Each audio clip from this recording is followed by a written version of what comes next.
Before we dive into this epic tale of forgotten legends and ancient bonds, take a moment to hit that like button if you're ready for an incredible Viking adventure. Subscribe to our channel for more stories from the Norse realms and drop a comment below telling us where in the world you're watching from. We love connecting with fellow saga enthusiasts across the globe. The salt spray stung my weathered face as I guided my small fishing vessel through the choppy waters of the northern fjords. 3 winters had passed since I'd been cast out from Havnsgård, the village that had once called me son, brother, friend. Now I was nothing more than a shadow on the waves, a man without kin or hearth, surviving on whatever the sea chose to grant me. My name is Thorstein, though few remember it now. Once I bore the proud surname Stormcaller, inherited from my father, who could read the winds like ancient runes. But names, like honor, can be stripped away faster than a ship's sail in a gale. The elders had spoken their judgment with voices cold as winter stone. You have brought shame upon our ancestors. You have broken the sacred bonds of brotherhood. Go now, and may the gods decide your fate. The morning mist clung to the water like the spirits of the drowned, and I pulled my woolen cloak tighter around my shoulders. My boat, Zulvind, Silverwind, was barely large enough for one man, but she was seaworthy and swift. I had crafted her myself during the first winter of my exile, using driftwood blessed by the old gods and sealed with pine tar mixed with my own blood. She was more than a vessel. She was my only companion in this vast, unforgiving world. As the sun climbed higher, painting the sky in shades of amber and rose, I cast my nets into the deep waters near the Serpent's Ridge, a treacherous stretch of submerged rocks where few dared to fish. Desperation had long since overcome my fear of such places. The safer fishing grounds, closer to inhabited settlements, were forbidden to me now. I had learned to read the subtle signs that marked these dangerous waters. The way the current swirled around hidden peaks, the particular shade of green that warned of shallow depths, the eerie silence that fell when even the seabirds avoided certain areas. The net came up heavy with silvery herring and fat cod, enough to trade for supplies in the neutral settlements that didn't ask questions about a man's past. As I hauled in my catch, something unusual caught my eye. A disturbance in the water perhaps 100 yards to the east. At first I thought it might be a whale or a school of large fish, but the movement was wrong, too erratic and desperate. Curiosity, that fatal flaw that had contributed to my downfall, compelled me to investigate. I secured my catch and turned Sylvain toward the disturbance. As I drew closer, my breath caught in my throat. There, struggling weakly against the pull of the current, was a creature unlike anything I had ever seen. It was no larger than a yearling seal, but its form was unmistakably draconic. Iridescent scales covered its serpentine body, shifting from deep blue to silver green as it moved. Small wings, translucent as ice and edged with what looked like flowing water itself, beat frantically against the waves. Its head was elegant and elongated, with large, intelligent eyes that held an ancient wisdom despite its obvious youth. Most remarkably, wherever its body touched the water, tiny whirlpools formed, as if the sea itself responded to its presence. A Wyrmling, a water dragon, creatures of legend that most Vikings spoke of only in whispered tales around winter fires. My grandmother had told me stories of such beings when I was a child, claiming they were the offspring of Jormungandr, the world serpent, and the sea goddess Ran. But those were just stories, weren't they? The young dragon was clearly in distress. Its movements were growing weaker, and I could see wounds along its flanks, deep gashes that looked like they had been made by harpoons or fishing spears. Dark blood seeped from these injuries, creating strange, shimmering patterns on the water's surface. Whatever had happened to this creature, it had barely escaped with its life. Without hesitation, I maneuvered my boat alongside the struggling Wyrmling. It turned those ancient eyes toward me, and I felt a shock of recognition pass between us.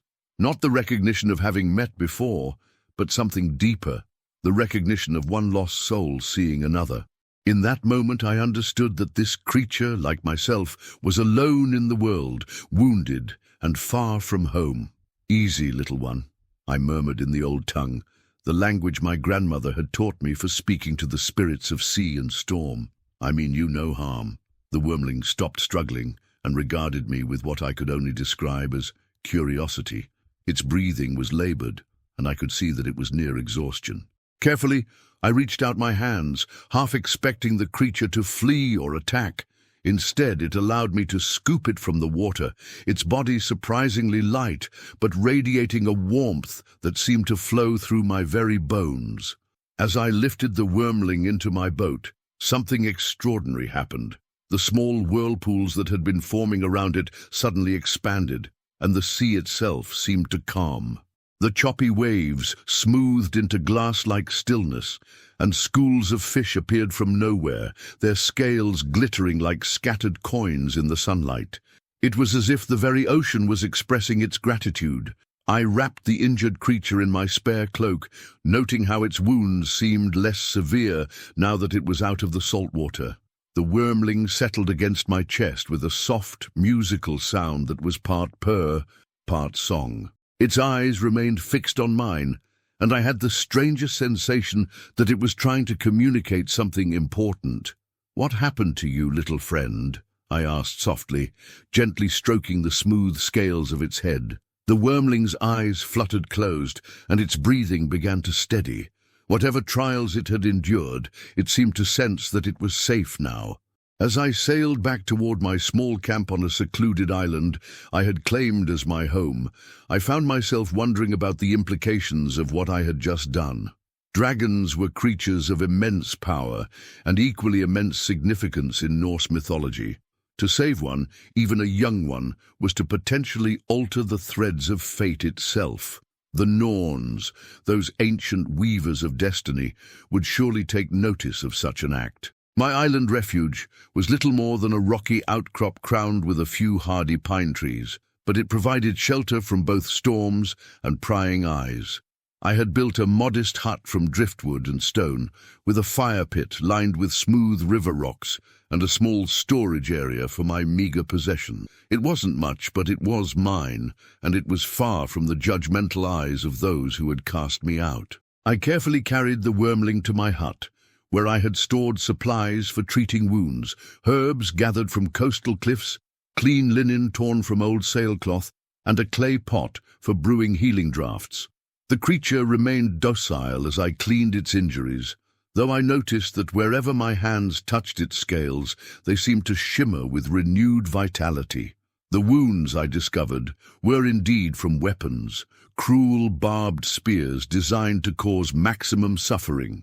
Someone had deliberately hunted this innocent being, and the thought filled me with a rage I hadn't felt since the day of my exile. What kind of warrior would attack something so young and defenseless? As night fell, I built up my fire and prepared a simple meal of fish stew and hard bread. The Wyrmling showed no interest in the food, instead seeming to draw sustenance from the moisture in the air itself. It had positioned itself near the door of the hut, where it could see both the fire and the darkening sea beyond. "You're watching for something, aren't you?" I observed, settling down beside the creature with my bowl of stew. "Or someone." The Wyrmling turned its head toward me and made that musical sound again, more complex this time, almost like a melody. I found myself humming along, though I didn't recognize the tune. As I hummed, the creature's scales began to glow with a soft, bioluminescent light, and I felt a strange tingling in my chest, as if something deep inside me was awakening. That night, as I lay on my simple bed of pine boughs and seal fur, the Wyrmling curled up beside me like a loyal hound. Its warm presence was comforting in a way I hadn't experienced since my exile began. For the first time in 3 years, I didn't dream of the faces of those who had cast me out. Instead, I dreamed of vast underwater cities, of dragons dancing through coral gardens, and of voices singing in languages older than human memory.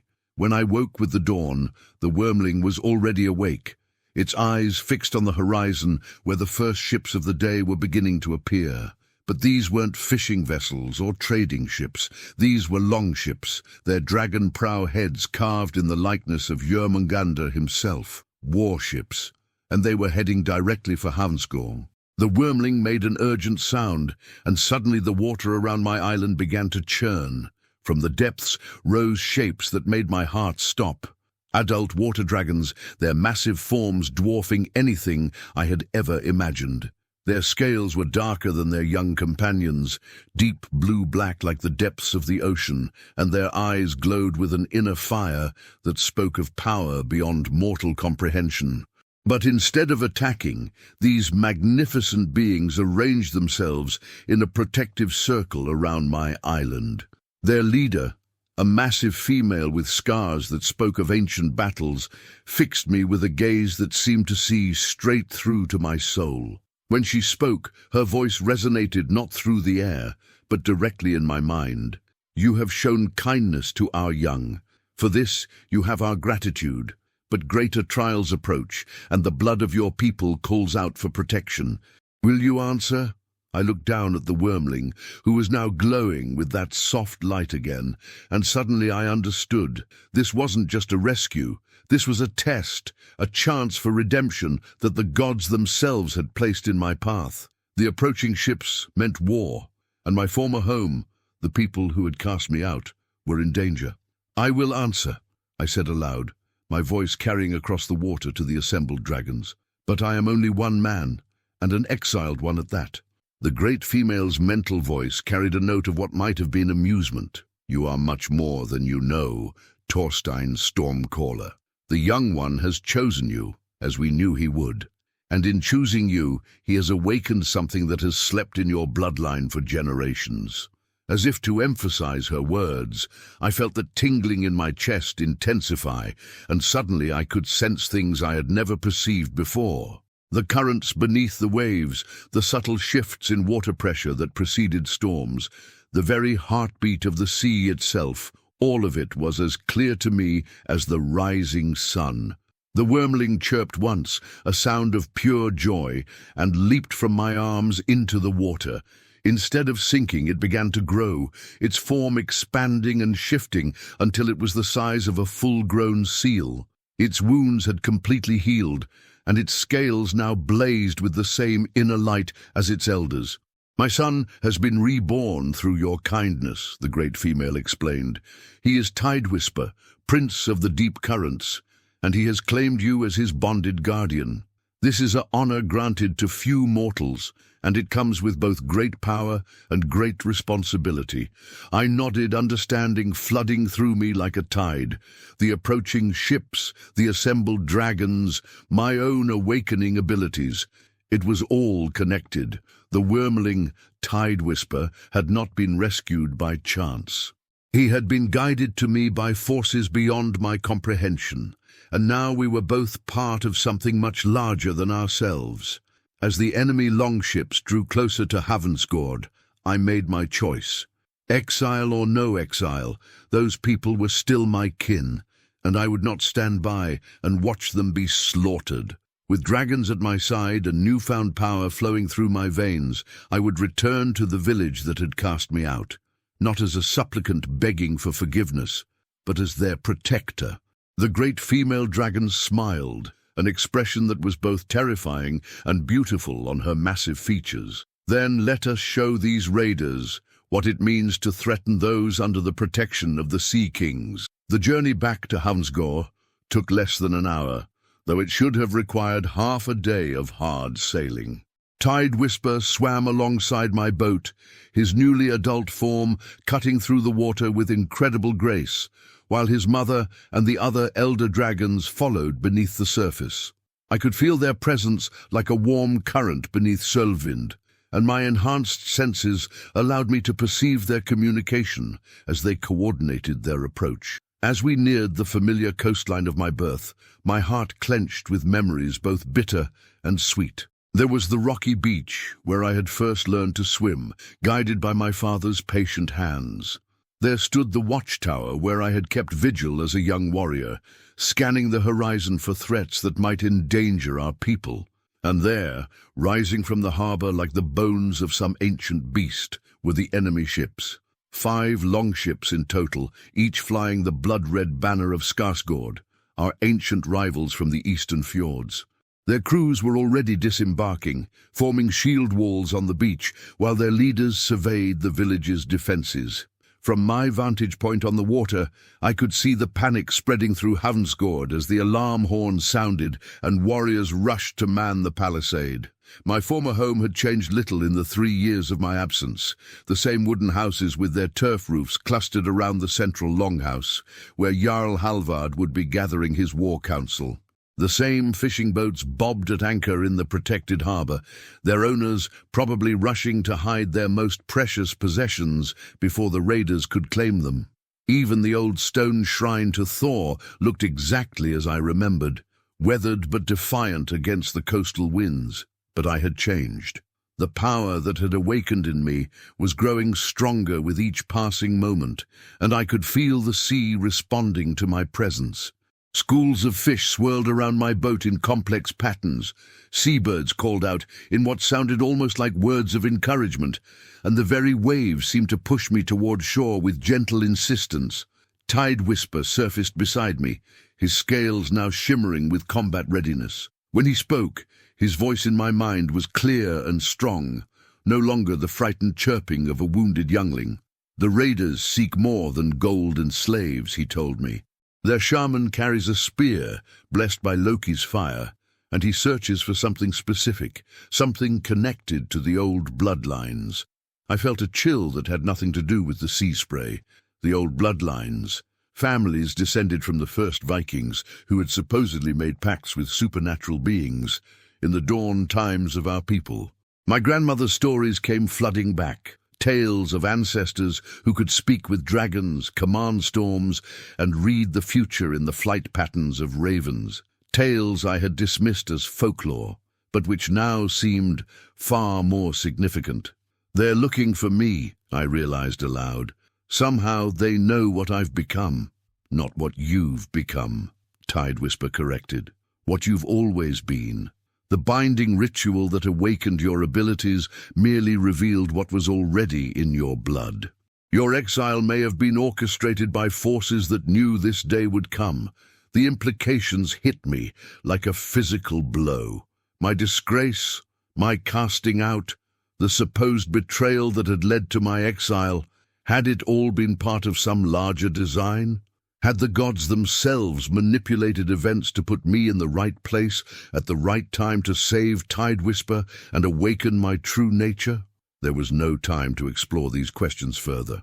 The enemy had spotted my approach, and I could see archers taking positions along the beach.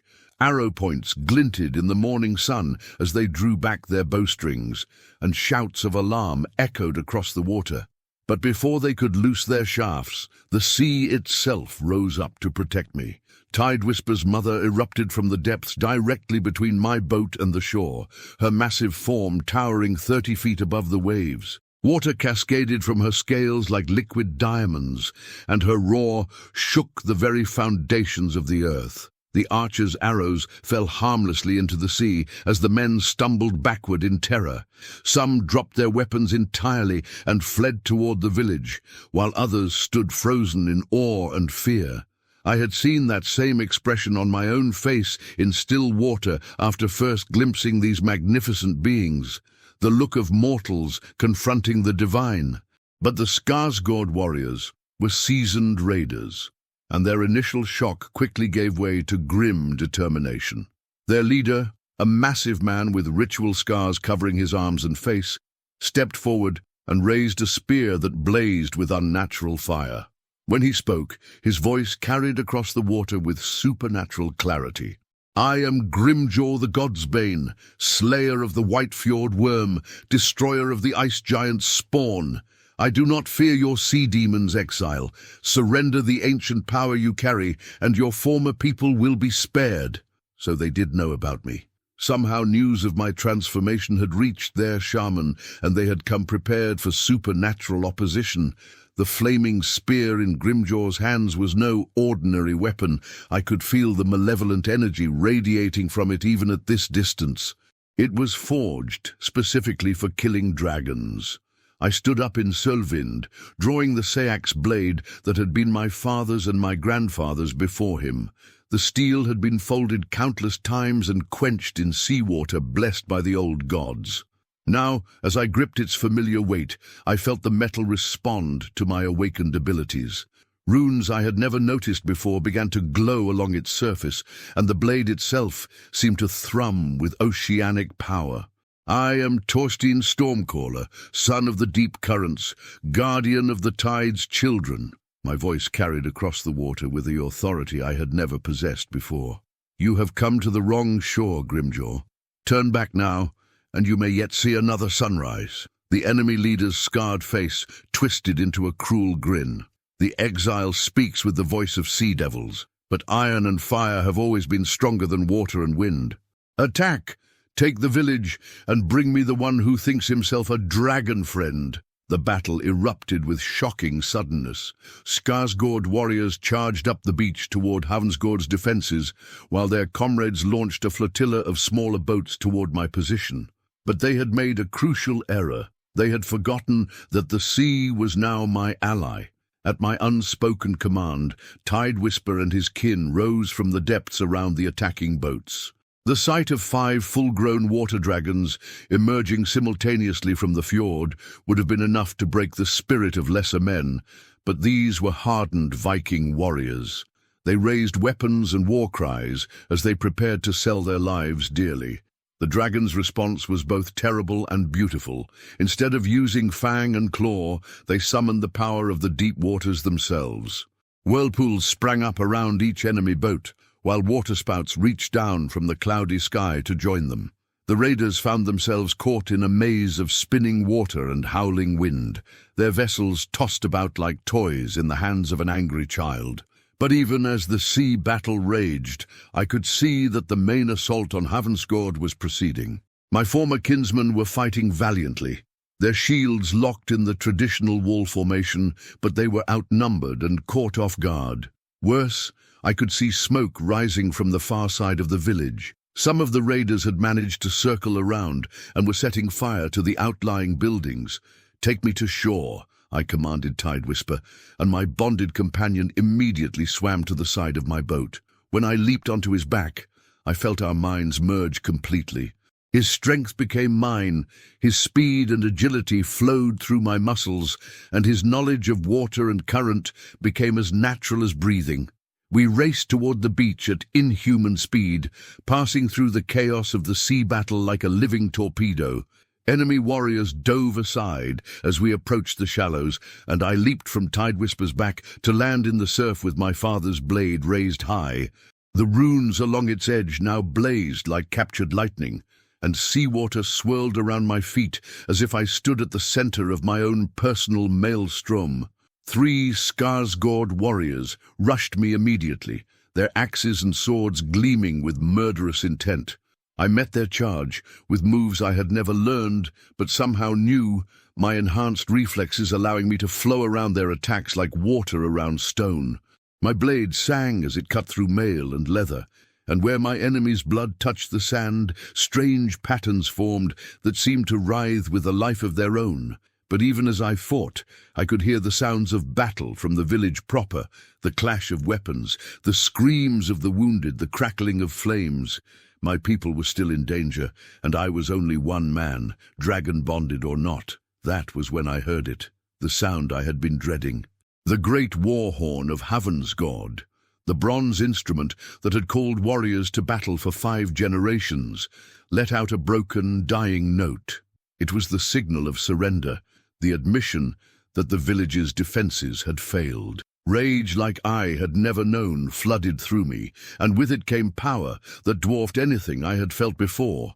The sea responded to my fury, waves crashing higher and higher on the shore until the entire beach was awash with frothing brine. Tidewhisper's roar joined my own battle cry, and suddenly the water around us was filled with more dragons than I could count. They came from every direction, ancient beings whose very presence made the fjord tremble. younger dragons whose scales flashed like schools of silver fish, and creatures so strange and wonderful that I had no names for them. Some were vast as whales, others small as dolphins, but all of them radiated the same primal authority that commanded respect from both sea and storm. At their head swam a dragon unlike any other, larger than Tide Whisper's mother, its scales the deep blue-black of ocean trenches, its eyes holding the wisdom of ages. When it spoke, every other sound fell silent, as if the world itself was listening. I am Deep Current, first of the water dragons, child of the world's serpent himself. Who dares to bring iron death to these waters? Grimjaw, the god's bane, had been watching the battle from his position near the village gates, but now he turned to face this new threat. The flaming spear in his hands blazed brighter, and I could see him speaking words in the dark tongue of sorcery. The very air around him began to shimmer with malevolent energy. "I am the slayer of your kindred, old worm," he shouted back. "I have drunk dragon's blood and worn their scales as armor. Come and face me if you dare." What followed was a battle that would be sung of in halls across the northern seas for generations to come. Deep Current rose from the fjord like a living tsunami, his massive form blocking out the sun as he towered above the beach. Grimjaw met his charge with his cursed spear raised, and when the two forces met, the very earth shook. The battle between ancient dragon and god-cursed warrior was beyond anything mortal eyes should witness. Deep Current's water magic clashed against the unholy fire of Grimjaw's weapon, sending up clouds of steam that obscured the battlefield. But through it all, I could see the smaller combats continuing, dragons fighting Skarsgård warriors, while the people of Havnsgård watched in amazement from behind their damaged walls. This was my moment. While all eyes were fixed on the titanic struggle between Dragonlord and Godsbane, I sprinted toward the village gates. Tide Whisper swam parallel to my path in the flooded sections of the beach, ready to provide support if needed.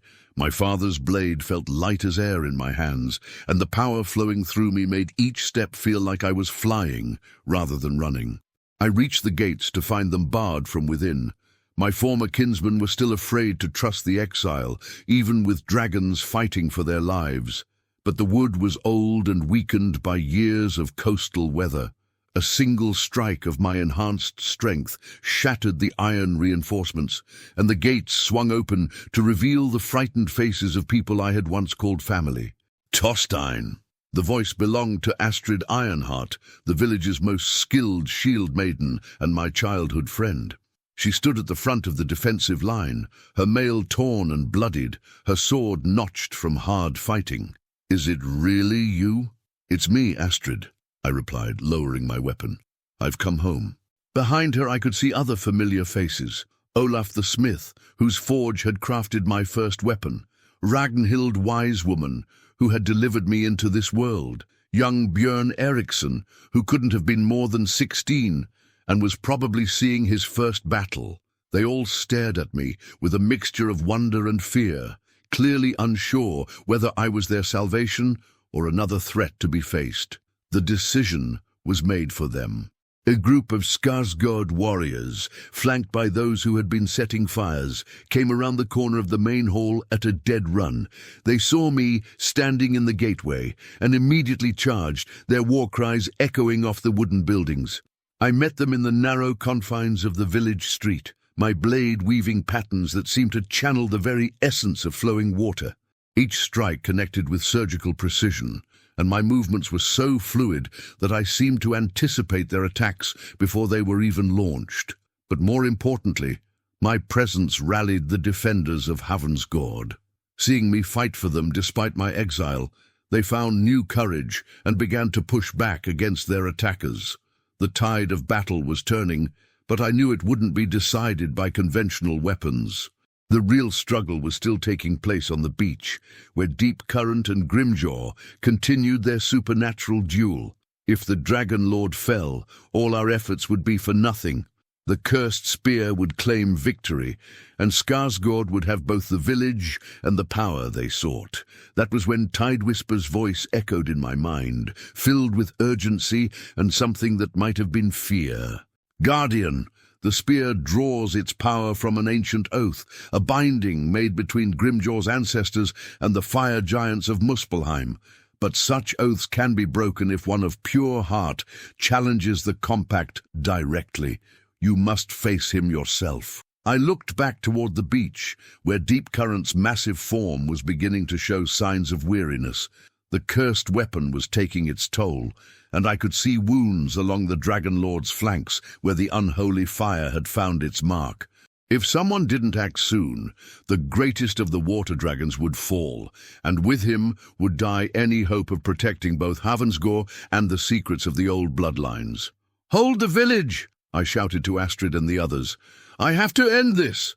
Before anyone could stop me, I was running back toward the beach, my father's blade trailing streams of seawater and starlight. Behind me, the battle for Havensgård continued, but ahead lay a confrontation that would determine the fate of dragons and men alike. The final test was about to begin. Don't forget to like this video if you're enjoying this epic tale of Norse mythology and dragon bonds. Subscribe for more stories from the age of Vikings, and let us know in the comments which part of this adventure has captured your imagination the most. The saga continues, and greater revelations await.